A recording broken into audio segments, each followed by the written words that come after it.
I approach this topic today with a certain amount of sadness. There's much to be appreciated about the Hillsong organization of Australia and their contribution to church growth and worship music. I appreciate a lot of what they've done. The way they approach the gospel isn't my cup of tea, and it's not my preference, but I abide by the principle of Paul in Philippians 1:18, when he said, whether Christ is preached in truth or contention, I still praise God that Jesus is preached. What I'm talking about is the fall from grace, the moral collapse of Carl Lentz, the foremost U.S. pastor who was the leader of the Hillsong New York City church. Lentz is better known as a sycophant to the stars in his hobnobbing with celebrities, including Justin Bieber, whom he baptized. I was there for services at the PlayStation Theater just off Times Square in New York City to hear Lentz preach.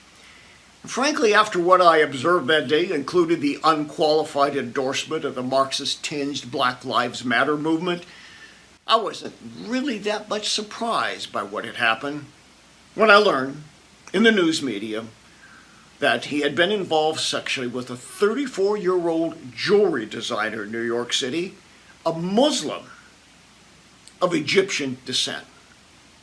Latest word has it that Lentz, his wife, and 3 children are trying to restore the marriage and having family therapy. That's a good thing.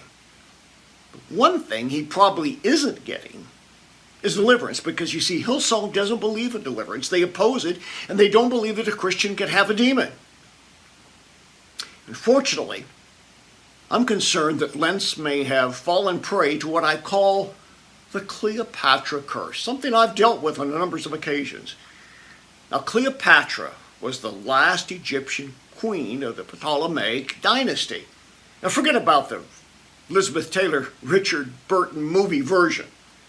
Cleopatra was an adulteress who, because of her evil, nearly brought down the Roman Empire because of her dalliances with Caesar and Mark Antony. Legend has it that she finally committed suicide, being bitten by an asp. The real historical Cleopatra was part of what I call the Isis-Cleopatra-Jezebel curse. And what happened to Carl Lentz has all the earmarks of it. Remember, his mistress was a Muslim of Egyptian descent. What he really needs is an exorcism. We need to pray for Carl and his family, and we need to pray for Hillsong. I would encourage them to reconsider their viewpoint on the subject of deliverance. How else can you describe what happened unless you say that it was demonic? And if demonic, what are you going to do about it if you don't believe in exorcism and deliverance to break the Cleopatra curse? Your financial support and prayers make it possible for us to bring hope for the hurting and freedom to those in spiritual bondage. For the latest information regarding ministry outreaches, go to boblarson.org or call 303-980-1511.